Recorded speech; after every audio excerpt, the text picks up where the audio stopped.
in your scheme, so. Oh, if I can get you, but then Sounded serious and stuff. Had to get some attention here. You did good. All right, let's go ahead and call the Parks Authority meeting of February 23rd to order. Please stand for the Pledge of Allegiance.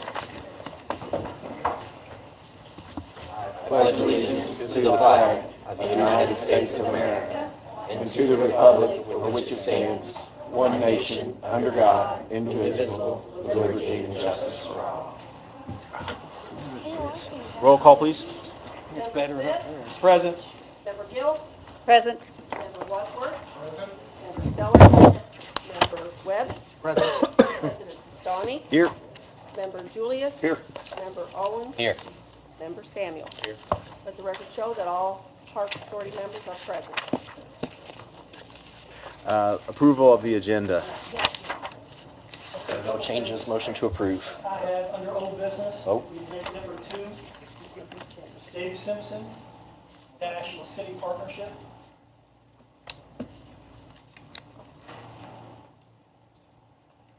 Under new business, number 1, should say Dawn Spiker, not Dawn Struck.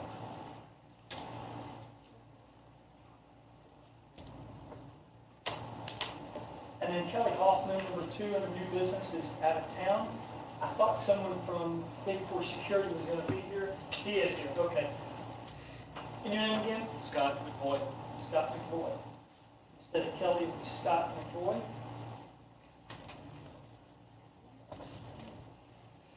And then finally, in the director's report, I don't see Mr. Throckmorton here tonight, so we'll cross the advisory report. If there are no other changes, motion to approve is amended. Second. Motion second to approve the agenda as amended. All those in favor signify by saying aye. Aye. Opposed? Minutes to be approved, January 26th. Motion to approve? Second. Motion second to approve the minutes. All those in favor signify by saying aye. Aye. Opposed? Approval of minutes for February 2nd. Motion to approve? Second. I have a motion and a second to approve the minutes of February 2nd. This letter we're passing around. All those in favor signify by saying aye. Aye. Opposed? Approval of claims. I don't think we've ever had just $8,000 claim. You're welcome. It's a first. It'll be the last. It probably will. Hurry up, approve it before they add some zeros to that. Motion to approve? Second. All those in favor signify by saying aye. Aye. Opposed?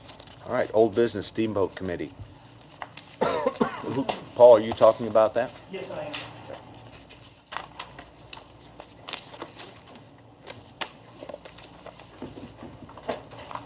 Okay, the last meeting we had back in December, I believe it was, maybe it was January. Anyway, we talked about the resolution for the Parks Authority amending the resolution for the Steamboat Days Committee. We approved all of the members, and it was brought to my attention that the Rose Hill Neighborhood Association representative, Katie Miller, should be appointed by that neighborhood association. So I sent out an email to all the members of the Rose Hill Neighborhood Association, and they overwhelmingly approved Katie Miller as a representative of the Rose Hill Neighborhood Association to be placed on the Steamboat Committee. So I was told by Vicki I need to bring it back to you guys to approve that. The next thing I would ask, Paul, is prior to appointing somebody to the committee, go to the neighborhood first. Sure.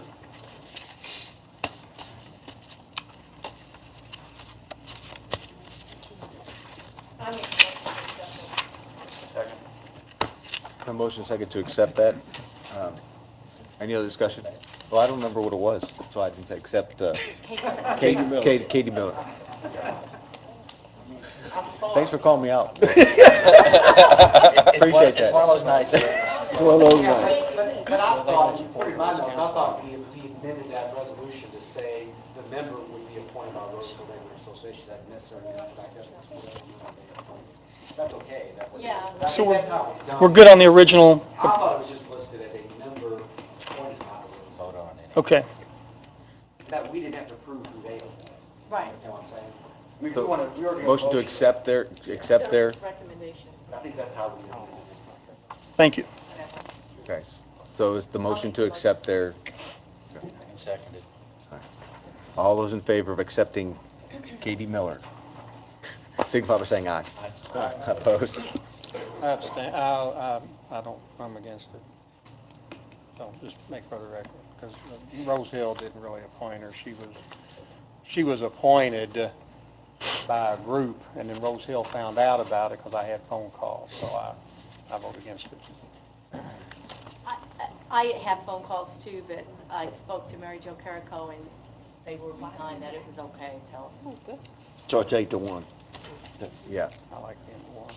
Thank you. All right. You like the 8-1? Next up, Dave Simpson. Yeah, last meeting we talked about the program for the city partnership that Dave was hired to do, and he's put together the program. You've got copies of it there. We weren't able to put it up on the big screen, but you've got copies, and Dave's just going to go over it briefly with you. How you doing? Good. Thanks for having me back. I'd rather have this up so you could see it in normal presentation form. That's the way we would do it, and it'd be a little easier for you to follow. Maybe next time we'll have it set to where we could. Last meeting, and I'll be brief today, this is about a 2 to 4 hour program to present, and it was built, as we discussed in the last meeting, to give you guys, give the city of Jeff a fundamental step-by-step program as to how to go out and grow and prospect and grow city partners and new sponsorships for the city of Jeffersonville and its events and programs. So what I've done, is went through and basically built you a step-by-step program that you've got now that has some a simple policy attached with it, which Scott may want to review in more detail and just see if it needs to be more formal. But it has the A, B, C, D pretty much as to how a policy should look. Yeah. And that'll help us to kind of enforce the procedures in the program itself. The mindset for it is whether I'm doing it now and in the next 2 to 5 or 10 years, or you look to have somebody else do it, or I have to move in a different direction and you bring somebody else in to do it. You now have a program that you can lay in their lap, interview them, talk to them about, present to them, teach them, and show them how you want it done, and then in turn move forward from there. So to start it out, the way I listed it was basically the program. If that needs to be changed or adjusted, or you have better ideas as to what it should be called, I'm open for it. I made it simple as basically listing it as the program, and talk to Paul about if there's anything we'd like to put on it in addition to or minus that, we can do that. The mission statement is pretty simple, clear and cut. I ask you to read through it if you would on your own time, but basically just for me to read it briefly, because I think it's the most important part of the sponsorship program. It basically breaks down that to understand the recreational and entertainment needs of the city of Jeffersonville, its parks and people, identify the wants and needs of the people while working to make Jeffersonville, Indiana the place they are proud to call home. Identify and bring exciting city-sponsored events to the people of Jeffersonville with a continued focus on family, fun, and entertainment in a safe, growing environment. Partner with local businesses to assure together we make Jeffersonville, Indiana a safe, educational, entertaining place to raise a family through local special events and a community that prides itself on maintaining a great city. Okay, so that's the mission statement that I've prepared for it. Moving from there into your other slides, we break down just a basic, again, if this is an independent contractor looking at it to present it, you have a question? I'm sorry, Charles? No. Okay, sorry. If they're looking at it and we're showing them as to what you're looking at to do or how to present it, this just gives a quick overview of some of the events that are involved currently. And as events change and grow and we get different photos and stuff on them, we would sub them in to kind of give them an idea on what's what. In a normal presentation to somebody that was going to sell sponsorship for the city, you would detail what these events mean, what they are about, what they typically draw, and all the fine details that go along with each. So they're all pretty much self-explanatory. I won't waste too much time going through those, but those are some that will be helping to support with this program. I did add a new slide in, which is new additions, creating opportunity, which I think is important with Big Four Station and Big Four Bridge. Whether it be putting constant signage down that would be a developed monument of sorts that would change out on occasion with local business advertisements or whatever it may be in it. I think down in Big Fork Station would be something that would be a draw to a local business or a potential sponsor. And then those are obviously draws to any big businesses or any businesses for that matter that are interested in sponsoring events and that go alongside the city of Jeff. The program breakdown, I'm not going to go through all these bullet points. This can be long, like I said, 2 to 4 hour program to present, but it breaks down what we discussed in the last meeting, going over goals and objections for the program.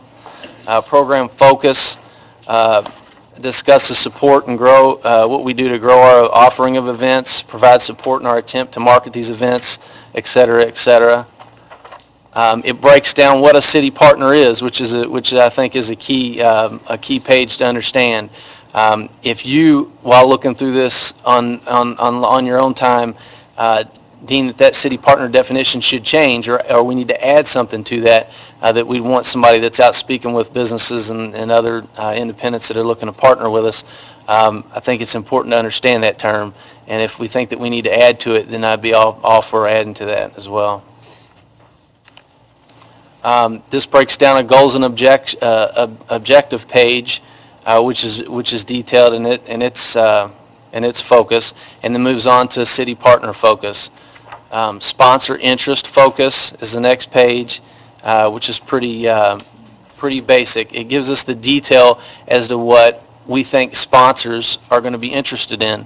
Again, our goal here is not only to help grow events and events and sponsors surrounded around the city, but at the same time show the businesses that are partnering with us a return on their investment for the sponsorship. What are they getting out of it? How can we retain them into a long-term partner and not just a partner year to year? In sponsor interest focus, something that I found in further research is many of these type programs have what's called an advisory board, and that advisory board is a group of professionals or experts in and around the Parks Department that would specialize in particular pieces of the Parks Department. River Stage and special events, city parks itself in general, aquatic center, and then leagues and fields and that type of stuff.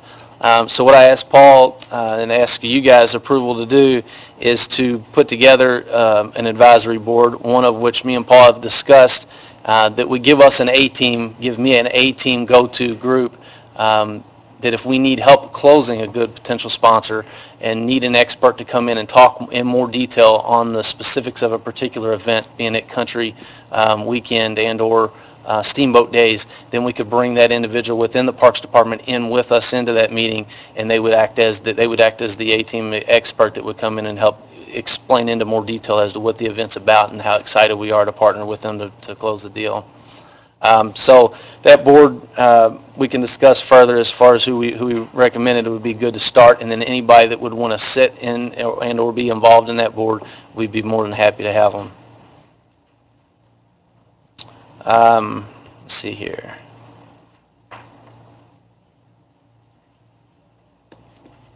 Preparation equals knowledge.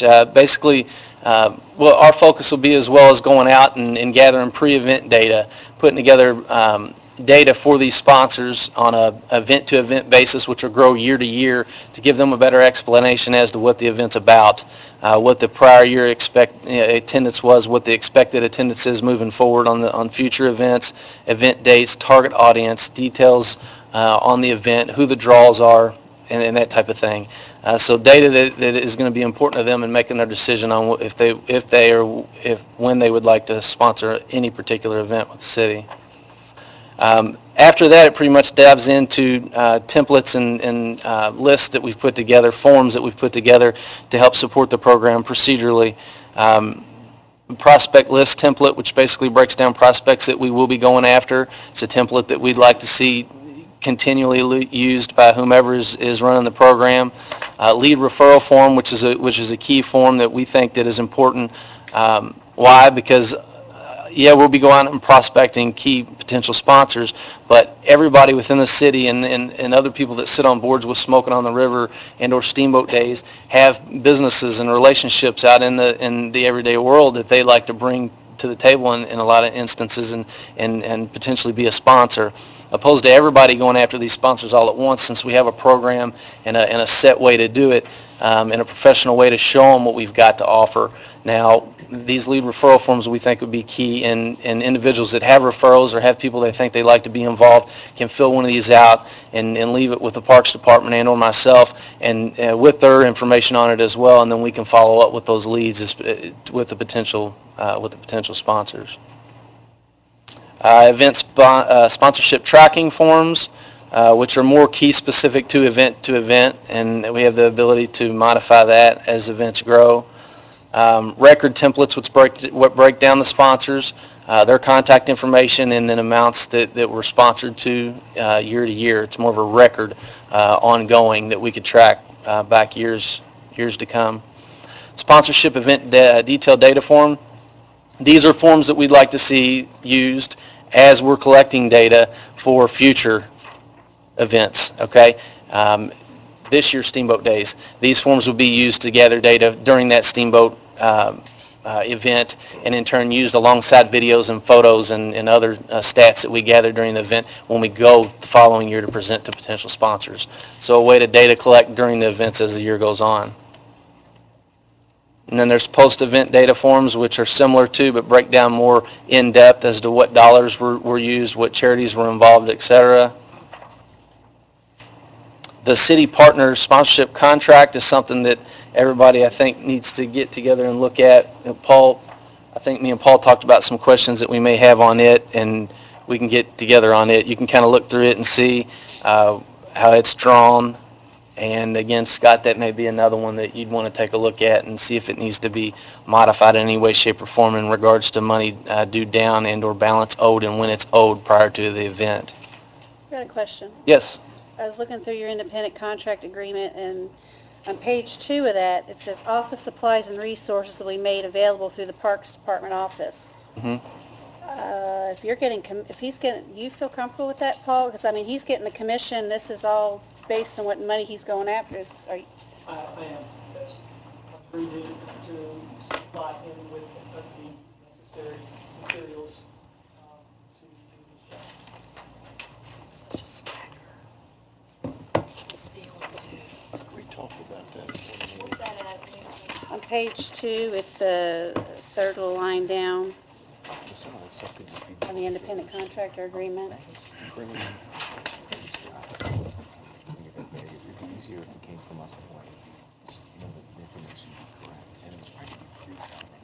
As long as you don't cross the line of a threshold of not making him an independent contractor, then I think that's okay, but, there's a threshold there. I was just concerned how that would affect. I don't know what all he'd be needing and what all, how it would affect his, because he's got a specific, a line item in his budget for office supplies, and we didn't take that into account or consideration when we did your budget, so that's why I guess I was kind of a little concerned about. I don't want to take away from your budget for this. I understand. We did talk about that. We had the original contract, the contract agreement, that was the other changes. So I remember that was all part of what we voted to.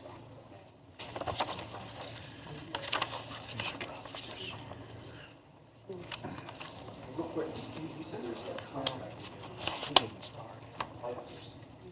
Yes, it is page 32. Last few pages, I think. Yeah, it's, no, it's, To the very end, go backwards.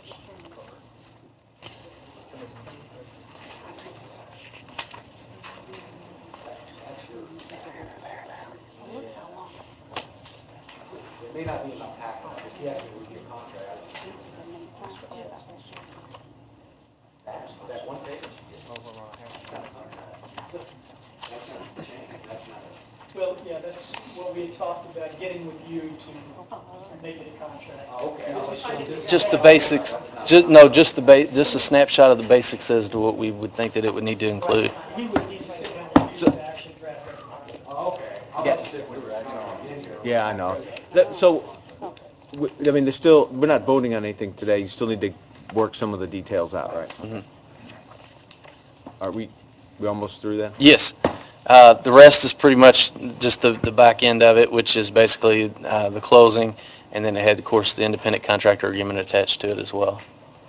And Paul, I think it'd be good for us to have a meeting, me and you, maybe Connie, or if anyone else wants, maybe Lisa as president, or someone else wants to get involved, as long as it's not more than 4, and kind of walk through the expectations from your side, from our side, and make sure we're all comfortable moving forward. Because let's not wait till the next meeting to work some of those things out. Let's talk these through within the next week or two, and so you can hit the ground running. Sure. That sounds good. Yeah, there's a list of questions, Q&A, that I'd sent to Paul in regards to this that we need answered kind of for us to be able to start putting it in front of potential sponsors. So. And just a couple of it you talked about briefly. First of all, we want to know, does this program, do we need to call it the program, or I suggested the city partnership program? Does it matter to you? Do you have any suggestions? City partnership program instead of just the program. Dave talked about the advisory board, and in there it shows the members that we've selected on that board, and they're just basically the directors, or excuse me, the managers in the Parks Department. Nikki Dillon, Sarah Schutz, my mind's going blank here. Ricky Romans, yes, myself, and Dave. Those 5 for right now. And then as we get close to events like Steamboat Days, if we need to bring someone from that committee in, which, Sarah and I are already on that committee, but anyway, we can talk to them about individual events. So we put together a board that will meet the first Monday of each month in the Parks Department office at 10 o'clock. And one thing we talked about in our meeting, Dave and I, is charities. I know right now we're looking to bring in sponsorships to help offset the money that you guys put into our programs. We're looking down the road when we bring in so much money that maybe we can put it into a charity. What is your feelings about tying into charities into some of our large events? I don't know if it'd be something like muscular dystrophy or maybe like a local charity. So we just talked about that because other programs we looked at, some of them assign charities to some of their programs. Well, I like also any event we can include the animal shelter. Mm-hmm. Did you want to add to that? I think at some point, I guess our first concern, we put this together, was really to fund Yes. what we're doing. And if we're lucky enough where we go beyond that funding, then, maybe we I think it's premature. Yeah, I think it's very premature for that. Yeah. Got it. Not that some point, hopefully we'll get to that point, but. Right.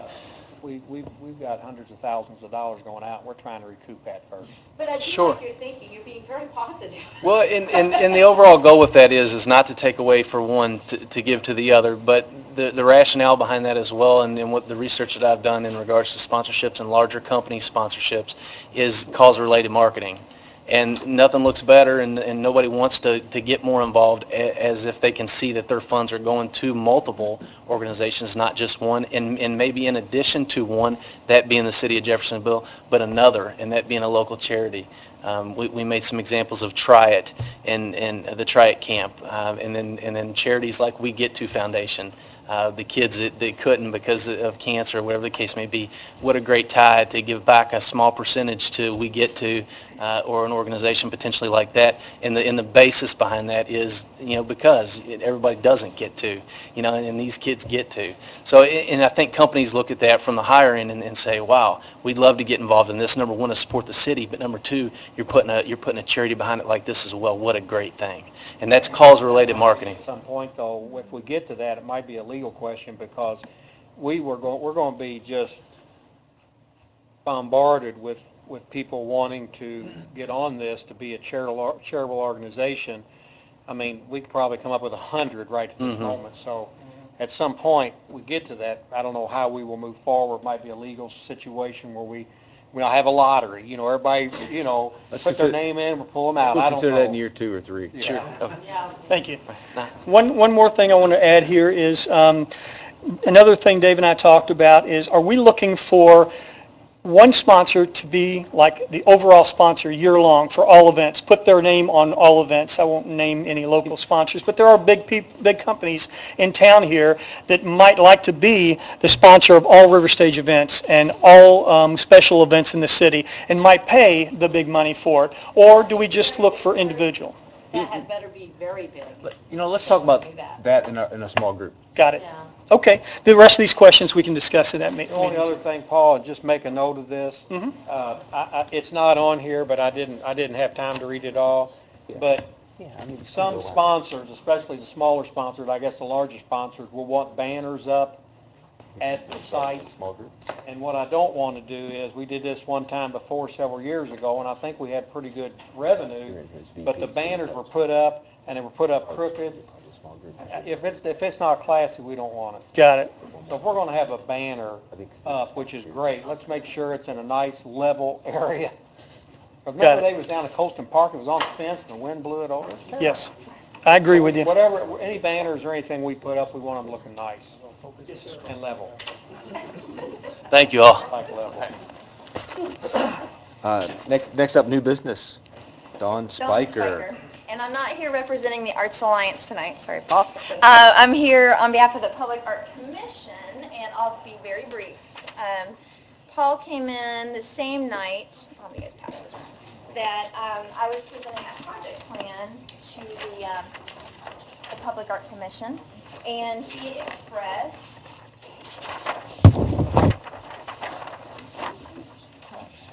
a need for more sculptural photographs. And he gave specific locations, 2 specific locations. Does everybody have one? Okay. One being in front of Nahan Fieldhouse and one being at Vissing Park. And he was very clear about they really should be sports themed in some way. So I knew that what he wanted, and we had a specific sculptor last year that was very punctual and came through before everybody else and did good work. He did the mannequins outside of Red Yeti. So I called up Sean and I said, hey, would you be interested in, he's from Steel Creations. I said, we have these 2 bike rack needs. They're very specific in content. And we'd like to get them in by the end of April, possibly, so we want to get them done quick. Would you be interested in coming out and looking at the sites? And he said, absolutely. And Paul was even out there one day when he was with me. And he went back. He provided some sketches. He doesn't have the specs on the height on these, but I tried to scale them to a point where it would be kind of proportional to what they would actually be. The one in orange in front of Nahan represents a basketball. So from an aerial view, you're looking down at the ball, kind of being pounded down to the ground. He wants to finish that with a truck bed lining, I guess is what it's called, that has a little dimple to it with orange. Yeah, the lining, to give Linex. That's exactly what it is. To give the illusion of the texture of the basketball. And then the other would be the ball bats, which I thought was pretty clever way to handle that. So all I'm doing tonight is just showing you his sketches and what he came up with. I thought I would share that with you just to inform you and see if you liked what he came up with. I told him that I would be reporting back to him with any thing that needed to be changed, bigger, smaller, different altogether. If you don't like it, we can say, try something completely different. So with that, there's a couple items of note at the bottom too, because it's Parks Department tonight. I thought I would also add in there that items of note, Shakespeare Under the Pavilion at Big Forest Station. I met with the group that does Shakespeare in the Park in Louisville. They're very excited to come over here and do Macbeth. And they gave us a special date even. They were giving us these really kind of crappy dates on Sundays when people would be in church. And I said, look, if you want this to really fly and you want people in Jeff to come to Macbeth, you need to give us a good night. So they're going to give us a night, I believe it's in May, and it's on a Friday evening. They would really like to do it under their pavilion. As soon as they saw that space, their jaws just dropped and said this would be amazing. So that's kind of the potential location if it's approved by Parks. And then the second item of note is the Joe Autry, the tree carving session in June out at Steamboat Park. I also touched base with him. He's very excited. The month of June is going to be dedicated to that. He's also got ideas and a sketch that I'll bring to you later on of the way that he wants to transform that tree into steamboat stacks. So that'll be pretty amazing too. So this is really just to, like I said, share with you, inform you of where we're going. This was kind of something that was added to the list, but I thought we could get this knocked out too. So if there's anything you want changed, let me know. I like the baseball rack a lot. And I like the figured you guys items and notes. The basketball, I guess I still have a hard time visualizing what it looked like there. Yeah. Yeah, it's kind of a funky angle right there, but we can ask him to add a couple more elements to it to identify it a little bit better for you, if that helps. Yeah. Some of these bike racks, I'll give you an example, the ones in front of Adrian's. Yep. The color, they're so awesome. Thank you. But should we have a little sign that says bike rack? Yes. I think people are scared. You're absolutely right. And I'll tell you what I've already done. I've contacted Stefan with S&K Signs in Clarksville, and primarily because they've done just that in New Albany for their bicentennial. They did identifier plaques, and they're all different sizes. But we can have him do a uniform look, and we can have, plaques that actually fit the size of the pieces that are all uniform and that say sculptural bike rack. And they can have a little, descriptor on it with the artist and all of that too. So that we've already checked into that. One other thing we've talked about in our arts meetings is to physically get a bike. Yeah, yeah, and kind of pose it. Or stand there with a bike. So, we could put a bike on it with flyers. Yeah, now we could do that too. I'm gonna confuse it. We gotta have an actual. More art. Maybe one with a banana seat. You probably have one in your garage. Banana seat, it'll probably be stolen because that's probably worth money. Yeah. That'll be eBayed. It's got a banana seat. All right, that's all I've got. Thank you. All right, thank you. Some of that painting on them sculptures is awesome. Scott McVoy, Big Four security contract. I know nobody's gonna put a bike on there. I think you all received in your packet a copy of the contract here, and I guess the reason why it's coming before you guys are that I think Kelly is taking this to redevelopment and UEZ, and now we're taking it to you guys for a three-way split. Do I understand that correctly? That's correct. Okay. So. My name is Scott McVoy. I'm with K4 Security. Most of y'all know me as a police officer here in Jeffersonville. Mr. Ways has asked early this year, February, March, and April. They've had some incidents at the Big Four station. I think a sign was destroyed down there. They've had some juvenile incidents. They've also had some vandalism of some lights on the Big Four bridge itself. So he's asked us to come in. And February, March, we're just doing one man on the weekends, obviously. Right now, you're not having a whole lot of people there. They had one weekend where it was 60 degrees out in the weekend. It was just crawling with people. I mean, it was incredible. This year, the park's bigger. Everything's open. You have more families coming in. So we're doing February and March weekends, Thursday through Sunday, 8 hours a day, one man. In April, the weather will warm up, so we'll be back to what we did last year, which really worked well. With the two officers on the golf cart, and they're going to have a bigger area. We go from Maple to Market and Mulberry over to Pearl Street. So it encompasses the entire park and the bridge itself. What Rob came up with was to split the cost between Parks Department, Redevelopment, and Urban Enterprise. So that's why I'm here tonight. The total for the 3 months coverage, the April coverage is 2 men, 80 hours a week. So there's 2 5-hour shifts per day, 10 hours a day. February, March, and April, the grand total cost is not to exceed $21,060. So split 3 ways, it's about $7,000 per department, if that's how they want to do it. Is that what you have, Paul? Yes. Okay. So obviously we provide our own equipment, and all the officers are off-duty police officers. Like I said, February, March, you're looking at 4 to midnight, and then April when it warms up. You would be surprised. What we saw last year was the bridge stayed active up until 4 o'clock. So I can only imagine what it's going to be like this year now that the park's completely done and the kids' park's open. So We've run off a few people smoking weed, some petty drugs down there on Pearl Street where the new parking is. They've had an incident of graffiti down there early, I think that was in December before we got there. And then, of course, the lights were damaged, and that was the tune of about, I think, $2,500, $3,000, something like that. I don't know what the cost of the sign was, and I can only assume that was a drunk driver leaving one of the bars. I didn't have the specifics on that, so. I was just curious, Paul, did we pay for the fixing the lights? No. Okay, that's what I was concerned about. Okay. I mean, it's a beautiful park. You want people to come down here. The weather's going to warm up, and if that one weekend a couple weeks ago is any indication, it's probably going to be a very busy summer. This is for 3 months? This is, we've already completed February, so March will be the same, 4 to midnight, unless you all want to change the different hours, which is, we can do that. And then April would be, Then you'll come back? and then May through October is yet to be decided as far as what everybody wants. The way I do it is to detail it to what you all want and give you the stats on, hey, here's what's going on down there.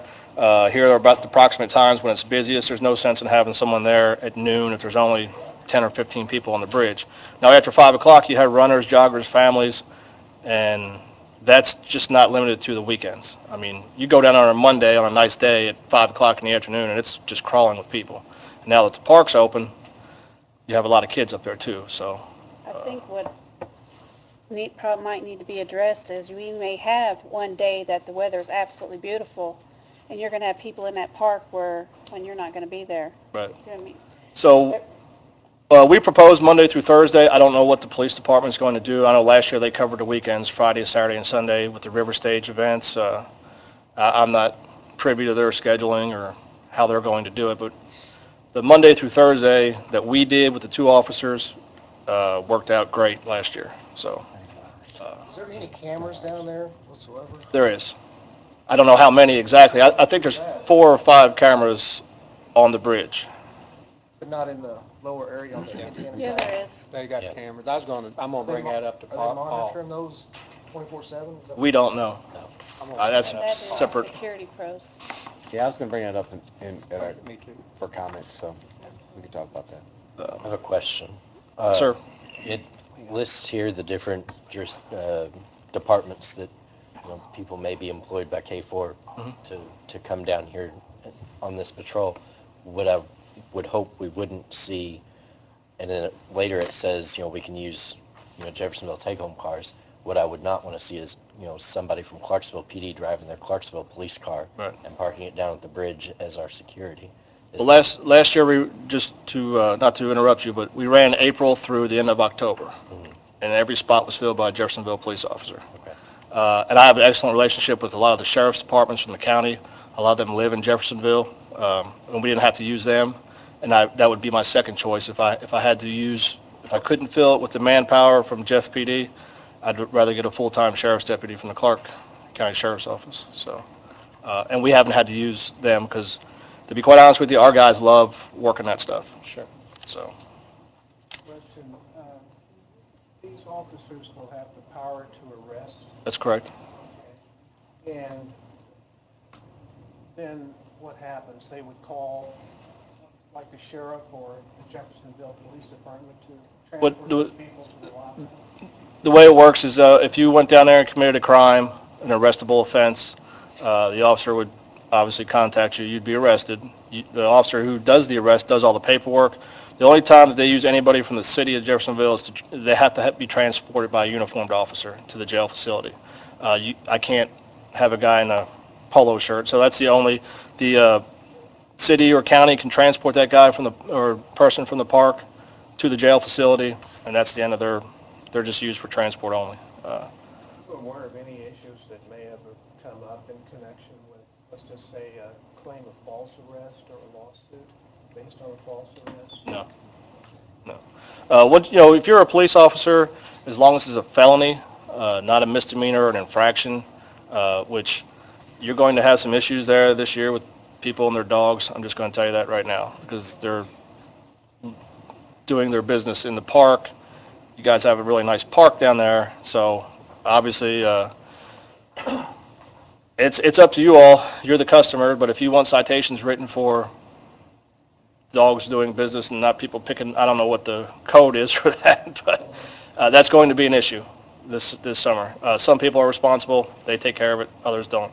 But to answer your question, as long as it's a felony, an officer witnesses it, whether he's off duty in Walmart, wherever he is, not only does he have a right to act, in my opinion, he has a responsibility to act. That's why you're a police officer. How many arrests have been down there already? Last year we had 6 arrests, the big 4. Expect that to what, double, triple, because it's open now? Right now, I don't expect it to do anything, but this summer, yeah. You have some more bars are open.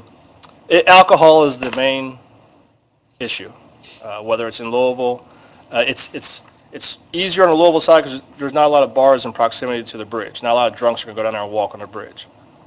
Downtown Jeffersonville, we have a few bars, nice restaurants. People get liquored up, and but most of it is it's public intoxication to the point where these people aren't safe to walk on their own. Be out in general public, intoxicated to the point where they need to be arrested.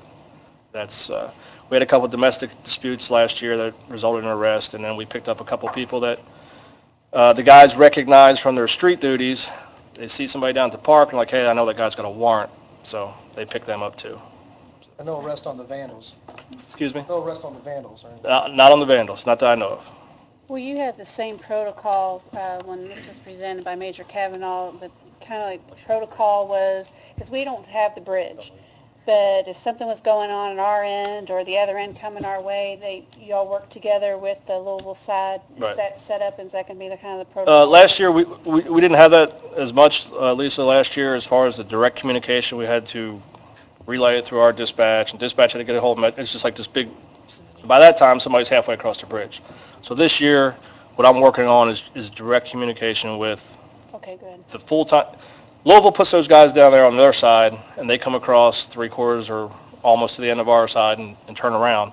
What I'm trying to do is get direct communication between the guys that are working our detail with them to save on some of that time lapse that occurs. We don't have the ability, I guess, in the city to put full-time police officers at the bridge 24 hours a day or 14 hours a day like Louisville does, but I know a lot of the guys over there. They're good guys, so the communication should improve this summer. It was good last year, but I think it could be better. I would offer a motion to approve an up to $7,200 for 1/3 of the cost of this proposal. Second. I just want to add something real quick. This contract, at least that's in the package, the proposed contract, does not say exactly that cost is being split 3 ways. And it doesn't even have a signature line for you. So I understand the motion. I think part of that motion I would request that the contract be amended, the actual language to include the cost is being split 3 ways, 3 ways for you to know as far as DEC, and add the signature line for DEC. Okay, I know the UAZ has one because they signed off on theirs last week. So yours might be the first one that came out before we included them. I just want to make sure we don't sign the incorrect contract as it's specified as I'll get you a new one. That was part of your motion, I think. I was getting to that. You were interrupted. I'll second. All right, a motion second to go ahead and approve the spending of up to $7,200. All those in favor signify by saying aye. Aye. Opposed? All right. Thank you very Mr. much. Webb, did you have a question about the security cameras for me? Well, do you all take care of that, or who takes care of that? We can. I think right now it's contracted by Security Pros. I think they do the monitoring. The monitoring, taping, or I think they have announcements down there. I didn't know how good they were for like this vandalism, you know? I know we have pictures of, they provided us the video, the footage and the still pictures. But at 3 o'clock in the morning when you have people wearing hoodies, the video is grainy, identifying 4 kids on a bike that you know tore the lights up, but you just don't know who they are. Are the cameras pretty visible where they can see? They're good cameras, in my opinion. I've seen very good, I've seen very poor. So, but I think they're good cameras. State of the art. So, thank you. All right, thank you. Seen them. Paul Northam, Director's Report. Thank you. Just a couple things tonight. First of all, before this meeting, I went to a meeting with some of the members of the farmers market in Jeffersonville. They met down at Big Four Park, and then when it got cold, they went over to Preservation Station. But they had some concerns and about moving to the Big Four. And I know this isn't anything we're going to talk about or voting on or anything like that, but I want to get your opinion on the farmers market because I don't think we've ever talked about this. Jay Ellis with Jeff Main Street kind of manages or handles the farmers market, and when it was in Preservation, and then it moved to the block there near St. Augustine's Church. And now they're looking at maybe moving down to the Big Four Park. So I want to get your opinion on what you think about that, because they had some concerns with parking. There's about 80 some odd parking spots down there around the park, and there's 50 or 60 more parallel parking spots on Mulberry and Maple Street. So we figured there's probably 120 to 140 parking spots around there. And then if the Colston Park doesn't get developed, then we can use the grass area there, the old softball field, for overflow parking. But they had some concerns about that. They had some concerns about parking during other events like Steamboat Days Festival or Thunder, which actually Thunder is before they move outside. They're still inside during Thunder. So I wanted to bring that to your attention, that they are looking at possibly moving to Big Four Park, and get your ideas on that move, if you're against it or for it. That's why it was built. Right now, it's redeveloped. Yeah, that's what I was going to say. It's Right, I know we're not talking about voting. I just wanted your opinion on it. We talked about this before. I thought that's why the pavilion was built, for the farmer's market. And being on the Steamboat Committee, we talked about bringing them into Steamboat Days. So I know that's not specifically for farmers market, but I think it's a good use of the facility, and I think these people will do good business there with all the people coming off that bridge. I would support farmers market going there. Right, because I remember when we were talking about the pavilion, that they were concerned about maybe not being able to, because they wanted to put their trucks up like they, in Preservation Station, I guess they do that, and driving it up on there. I remember specifically having those conversations. Right, and during our talk today, some of them said that they could pull into the parking spot there, back it up to the park, and just sell it right out of their truck in a parking spot, instead of, because some of them were concerned with having to unload it, move it over to the pavilion, set up a table, and then when they're done, moving it back to their truck. They like the ease of backing up their truck, folding down the tailgate, and selling it right out of their truck. So we thought that would be an option. But again, you're right. It's still a redevelopment property, and that's something I'll take to them, but I thought I'd get your opinion on it. You mentioned the parking, Paul. Was there a concern over inadequate parking? Well, I think their concern is if they have it Saturday morning, they get there 7 or 8 o'clock and set up. I don't think there's any problem then, but as the day goes on, you got people pulling up with their families wanting to walk the bridge or park to go down to the river stage or whatever. So they felt like as the day went on, their customers might lose out to people using the bridge for exercise or whatever. Farmers market's it's only 7 to 12. Yeah. Right. I mean, at noon, they're gone. Yes. They actually pick up more customers. Business, right. I mean, that's what I'm thinking. With all the new people on the bridge, I mean, they need to look at this positively. One thing that I was going to point out too, and this would, I guess you could maybe take this to the Board of Works, Mulberry Street, on the west side of Mulberry Street. Yes. Nobody parks there because it's not marked. I guess they don't want to park there, afraid they'll get ticketed, so that when the weather breaks, obviously this spring, they need to go ahead and paint stripes and mark off the west side of Mulberry to show that parking is acceptable there. Right, and I've talked to the street department about that. We kind of didn't do it last year because it was so late in the year, and that's what I mentioned to the farmers market people. When we put those hash marks in there, there's 40 or 50 spots on Mulberry. Yeah, that would, because I mean, the farmers market, unless things change, their hours are minimal, and it's not a real huge crowd. So, I mean, it's not like they're going to take all hundreds of cars. Right. They say they have 58 designated for them at that church there. I'm sorry, I can't think of the name of the street name right there by St. Augustine's. Locust? Okay. Yeah, they have about 58 parking spots designated for their patrons or customers.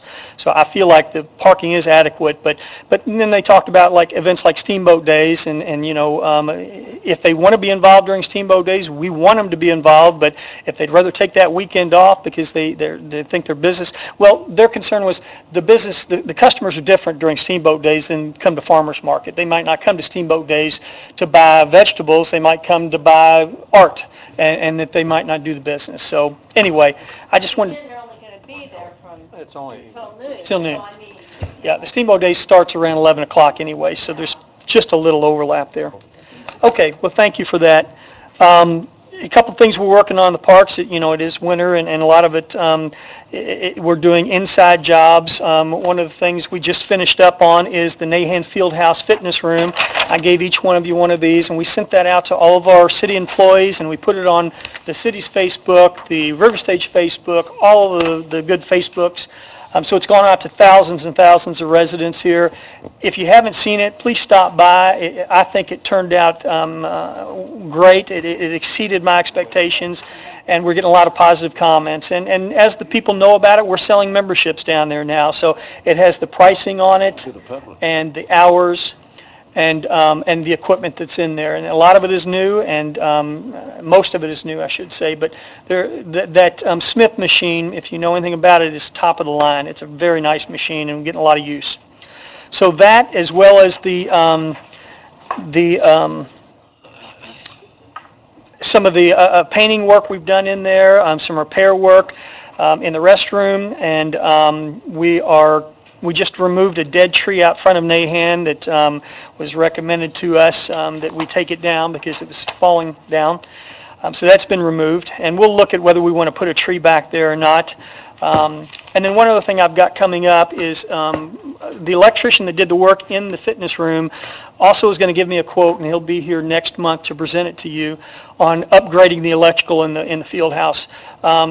It's an old building, and a lot of the electrical is old. And I know you guys know this because of the money you committed to the roof and the new windows in that facility and some of the other repairs in that facility. So it's not a building that is going to go away. It's a historic building, and we need to make sure it's safe for the residents and the customers in Jeffersonville. So are you going to get 3 quotes on that? I will. I've got somebody in that's going to come in and give us his recommendation, and then I'll have 3 quotes. But there's a gentleman who's an electrician that is going to tell us why we need it. And I can't do that because I'm not an electrician, but he's going to explain why it needs to be done, just as a consultant, and then we'll get 3 quotes on it. Hey, Paul? Yes. Did you have that conversation with the administration is it going to conflict with what they're doing down here, take away from what's going in Nahan, because they're adding an exercise room on the first floor here? I don't know if it's going to take away. I mean, we started this thing 4 months ago, and I just heard about this room last month, so I didn't even know this was going in over here. I hope it doesn't conflict. I don't even know. I guess it's free to the residents or free to the employees of Jeffersonville, and our rate is half off of the regular rate for employees of Jeffersonville. I don't know what kind of equipment. $1 a day is pretty cheap. So to answer your question, I don't know if it will conflict. Another thing we're working on are the barricades. If you were around the special events that we held this year, like Thunder and Steamboat Days, you saw barricades that are falling apart and not up to code. And we spoke with someone who said that they're supposed to be a certain size. We didn't know that. We're just using them because that's what's available to us. So the Parks Department does a lot with shutting down streets, especially around the river stage. So we've purchased materials to make some new barricades, and we are working with the street department to upgrade the barricades that they have to make them pass code, paint them, fix them, make them look a little bit better with all the events we have going on in the city of Jeff. We want the barricades to look nice too. Green space maintenance. We talked about that last meeting. I sent out an email to you guys about 3 or 4 weeks ago, I think. Hopefully you've had a chance to look at that. And I was speaking with Lisa before the meeting and just to see how we move forward on this one, because I'm new on all this, and I need to know where we need to go with this. So you got the information, I guess, in writing, like Mike asked last month. You got it in writing. Are there any questions on the green space maintenance? And if so, I'll answer them. If not, maybe Scott can help us with this. Do we need to create an ordinance for this? Does it need to go to the Finance Committee to get a salary ordinance? Where do we go? That's my question. Yeah, and I don't think, at least the proposal that I remember from the last meeting is beyond the scope of the Parks Authority. I mean, that's city council action, creating, like you said, salary ordinances. So do we go to, I talked briefly with Kim, and I told her she was getting ready to go out of town. I guess her daughter plays soccer. But I had asked her to get with you because you need job descriptions and get the salary ordinance, and there's some other things that need to be addressed in the salary ordinance because that has to come before us at our council meeting. She said that she was looking at getting that with you and hopefully getting on the agenda for our second meeting in March. So second council meeting? Okay. Yeah, we have worked with Liz Gross on the job descriptions, and she's coming back this Thursday to finalize them. We've got them almost where we want them, but I think one more visit with her, we'll have them final. And then I got an email from Vicki saying that there's a Finance Committee meeting coming up maybe next week, and I think we need to go to that. Is that correct? Do we go to the Finance Committee meeting and then come back to the council meeting the third Monday? Does that all sound good? Good. Yep, sounds right. Okay. Paul, will that give you time to hire your person? Well, yes and no. I mean, obviously, we'd love to have them right now. I'd love to be able to post it tomorrow and hire them in 2 weeks. This will put us a month behind. We're going to go ahead and move on this new division, whether we have somebody running it or not. I'll run it until we hire somebody. We'll get out there and start cutting the grass. We'll clean the medians on 10th Street. We'll do all that work. And then when we get this person on board who can take over, we're already going to have 8 employees, and we're asking for 2 new employees, the manager of it and 1 more general laborer. So we'll have 8, and these guys have been cutting grass, and they know the basics, but we're going to go ahead and start on it, whether we have the 2 new employees or not. I'm not showing a Finance Committee meeting this week. We had one in February when it was canceled. March 12th. I show one more. It is March 12th, okay. I show. Yeah. Okay, that's all I have. Thank you. Parks attorney report? Nothing for tonight. Okay, public comment. Did anyone sign up for public comment? No public comment. All right. The Parks Authority member comments, Mr. Smith. First of all, I think we have a congratulations to our Parks member over there, Paul Northam. Is that correct, Paul? Would you like to fill us in on the news? Do I need to be on my No. screen? Yes. Thank you, I appreciate that, yeah. Got engaged a week ago, and we didn't want to wait, so we got married Saturday. Congratulations. That was honeymoon short for tonight. So we were just over in Lowell with a bed and breakfast, and had someone come over, and there's just the 3 of us, the minister and my wife and I. We had some scheduling issues with family members. We couldn't do it where everybody would be there, so we just decided to do it privately. Well, congratulations. Two real quick things. Paul, I guess get with redevelopment and see if we can get some kind of doggy bag stands. I don't know what the term is at Big 4. Yes. Hopefully we can get something kind of not decorative, but kind of to fit the theme of the Big 4. I don't know if we can, but I think we've talked about that. Yes, Big 4 doggy bags. I don't know. Doggy bag stands. You got to put bags on the stands. Okay. And there are cameras, I think, Steve. There's some nice looking cameras, and if you're down there, you will see one right on the corner of Pearl Street and Chestnut, and it's globed, and one catty corner on Mulberry and Maple. What about speaker systems? They got anything like that? I don't know much. That. I don't know. I'm not sure they're monitoring it. I don't know how that works. Doing that, and they're monitoring that, and all of a sudden a kid hears a voice, they're going to run away. That would be, and I think Ed was going to bring out, I don't know the full situation of that camera. So anyway, that's all I got. Thank you. Well, I'll just say to the cameras that it is still redevelopment, and we're not involved in the cameras. We are involved in cameras at a lot of our parks, a handful of them, but down at Big 4, we're not involved at all in that. So I think the plan is, we were supposed to meet a week or so ago, is to put together a committee to discuss all the cameras in the city. Sorry? Were you getting to that? Yes. I'm sorry. Go ahead. I'll wait. Lisa, go ahead. Mr. President, I've been getting phone calls and emails basically the only action that you weren't here at the last council meeting. The only action we did was on the first reading was to create the fund, the ordinance, and of course we had the additional appropriation to move the money. I do not know how it got out there or what, but the public are under the impression that we are building a $3 million parking lot. Oh, that one lady.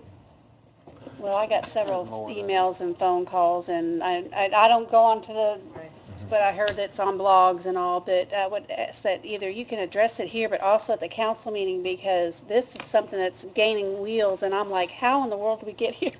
I have We're that not to building talk a about $3 too. million parking lot. Yeah, the press or no one's contacted me, so I don't know who's talking about this or how the information's getting out there or what information's getting out there, so. All I have. I'll just add that to my comments at the end, if that's okay. You text it right there. Caught me. Mr. Wadsworth? Ms. Sellers? No comment. Nothing? No comment? Mr. Julius? No. Mr. Samuel? You can talk about this. Just if we want the, those dog bag stands artsy, we can do it. That's all I got. Whatever it No takes comment. there, Can we make Samuel. them look like mailboxes? Like fire hydrants? Car tires. All right, Car tires. I do have one thing. May I just say? Sure. I should have said this at the beginning of the meeting. This is Heather Pennington. If you're wondering what she's doing here. Oh, I meant to It used to welcome be her. and I Jen didn't. Boyd, but Jen took another position with the city of Clarksville, and Heather is the payroll coordinator. And we're so happy that she's taking this on. So she's already got it, but I'm just here trying to help her out a little bit. So Heather will be doing our Parks Authority Thank you, Heather. meetings in minutes. Okay. Nice to meet you, thank you. Thank you. Cameras. Nathan and I had a chance to talk to Chris, is it Gilbert? Gilbert. At Security Pros, because what we see happening is you have the Parks Department has cameras, and then the cameras that we have, some of them are old and they just tape. Other ones, a little more modified and up to date, and they have verbal challenges. So they're set up so when somebody's somewhere where they're not supposed to be at a time they're not supposed to be there, actually somebody will be alerted, and they'll say, hey, you in the red shirt, leave the premises, you're not supposed to be here. And if they don't leave, then they can call the police and take action. So there's some that are being taped, some that get verbal challenges, some that there's no verbal challenge at all. But they could pop up on the screen. And we have cameras for the sewer department, we have cameras for the parks department, we have cameras for the redevelopment department, we have cameras, I think, in the street department. So, and there may be others. So we have different departments, different budgets, different cameras. And so what ends up happening is a sign gets wrecked. And everybody goes, well, let's call Security Pros. We got cameras out there. Well, was the camera facing the sign? Was that expensive enough and important enough that we wanted to see it? And should we had a verbal challenge, should have been actively monitored, or is it just a tape? So what Nathan and I were talking about as we're trying to solve this problem is, like, we spend a lot of money on these cameras. And we all get confused about what they're facing, what they're looking at, and how active the cameras are, and if there's verbal challenges or if they're actively being monitored. So what we thought would be the best way to manage this was to get a committee together, maybe a person or two from the parks, a person from sewer, a person from redevelopment, and then maybe on a monthly basis or bi-monthly basis work with Security Pros to say, hey, we don't care about the camera facing this way, we want it to face this way, and let's get another camera here. And Security Pros said that they'd be able to break down the costs by different departments, by different budgets, so everybody could still be able to, show the expenses for the cameras, but then they also get what they want. And someone would be there on a regular basis so that we're familiar with what's being protected, what's not being protected, and how it's being protected. So I brought that idea to Les Merkley in administration, and he said he was going to talk to the mayor about it, and I had not heard anything back. And so I was going to bring it up anyway, just because it keeps coming up. So apparently it's been discussed, and Paul, I'll let you go ahead and take it to the next step, because I haven't been informed if the mayor supported the idea or not. I haven't talked to the mayor about it, but Matt Dyer in IT department set up an appointment or set up a meeting for some of the department heads to talk about the security systems. And I think that might be the first step towards this committee. So I thought maybe the council, as when we act as a city council, we go ahead and put a resolution together to create a committee cross-functional committee from different departments, all the ones who put money in towards cameras, and let that committee meet on a monthly basis or however often they think they need to manage Security Pros and manage our cameras. I would just add, we just built a very nice police station, and there's room in the police station to have this technology come in where we have somebody monitor it. And it's been quite a while back that I was talking to Chris Gilbert. Actually, I went to a seminar, an IAC seminar up in Fort Wayne, and he presented this, and he talked about a force multiplier. Well, I said, okay, explain force multiplier.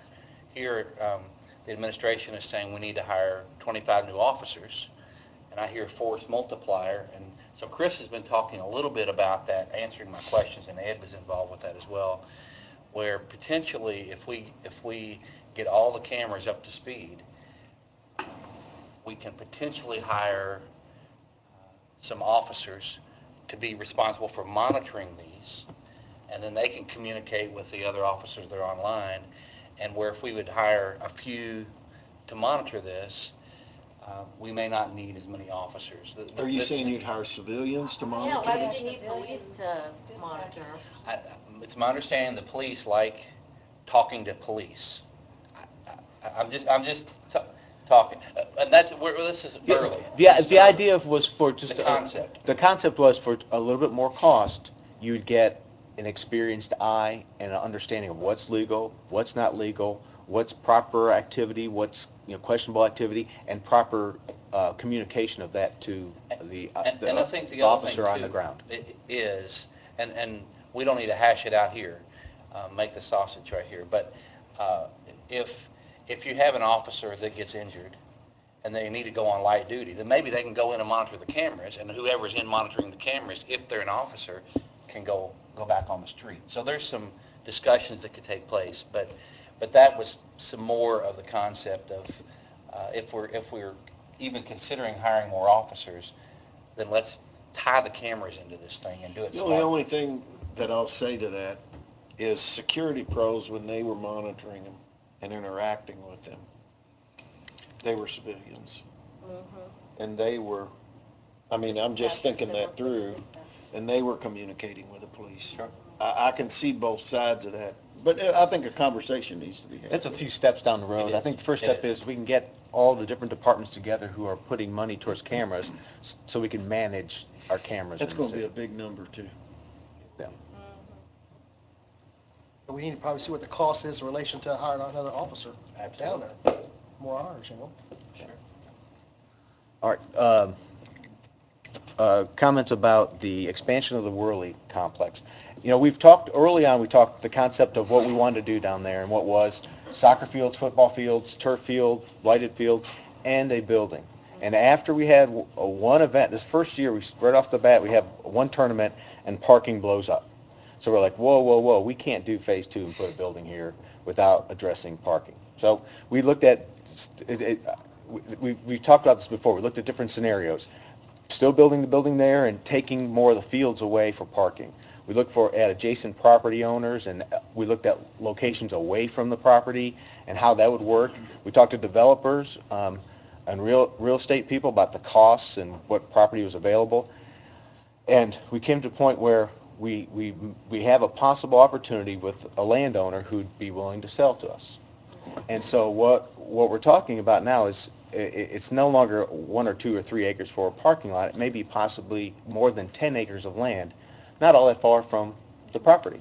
So the first step, if you need to, in order to purchase property, is you got to get appraisals, you have to set up a fund, you have to get money lined up, and that's all we're doing is maybe taking advantage of our opportunity to solve the parking problem, as well as maybe expand Worley in even a bigger, better way than we imagined. And the reason we haven't identified the property owner or anything like that is because they asked us not to. So that's why we haven't identified the property and talked in more specifics. But really, at this point, all we're doing is setting up a fund for the expansion of Worley Park. setting up that fund and moving money there doesn't mean you're spending money or that you're signing any contracts or that you're buying any land, that you're building any buildings. It just means we are preparing for a possible opportunity. And I hope the opportunity pans out for the best of Jeffersonville and for the Parks Department. And everybody on this board, I know we've talked many times about different scenarios, so this board's aware of it, but it's kind of gotten out in the public in a weird way, and I just wanted to kind of bring everybody back together. It's not a $3 million parking lot. It's not a $3 million 1 acre parking lot, it's nothing like that. So I don't know how all these rumors or stuff gets out there. If anybody wants some specifics, anybody has questions in the general public, please, hey, they can call me direct. And eventually, when we get to a point where the property owner's comfortable, which is not going to be that far away, I think, if things pan out, we'll definitely talk about specifics in public meetings. And before that, I think we need to set up an executive session. We talked about it before, but I was out of town for a week and the weather's been bad, so we haven't set it up. So we can talk about strategy of possibly purchasing some property. So I don't know if there's any other questions or anything else needs to be said. All right. Motion to adjourn.